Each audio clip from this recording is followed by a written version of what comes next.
তো হাই সবাই, কেমন আছো? তো আজকে আমি চলে গিয়েছিলাম বোলপুর সানাই লজ।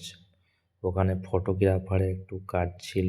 ঠিক আছে, তো দেখো কত সুন্দর সাজিয়েছে, ডেকোরেশনটা খুব সুন্দর করেছে।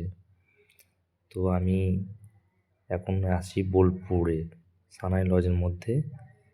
তো অনুষ্ঠানটা হবে রাত্রের থেকে, ঠিক আছে। তো এখন আমি একটু ঘোরাফেরা করে সিনগুলো একটু শ্যুট করছি মোবাইলের মাধ্যমে, সবাইকে দেখানোর জন্য আর কি। তো কত সুন্দর লাগছে, ওয়াও, ভেরি নাইস।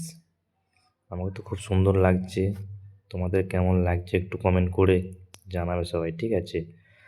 আর আমার চ্যানেলটা একটু ফলো করে দিলে খুব ভালো হয়, কেন আমি নতুন ভিডিও করছি, নিউ ভিডিও, ঠিক আছে। ফার্স্ট টাইম মিনি ব্লগ করছি, তো একটু ফলো করে দিলে একটু ভালো হয়। সবাই একটু সাপোর্ট করলে আশা করি ভালো। টাটা, বাই বাই, সবাই ভালো থাকো। পরে ভিডিও দেখা হবে, ঠিক আছে। ওকে, বাই।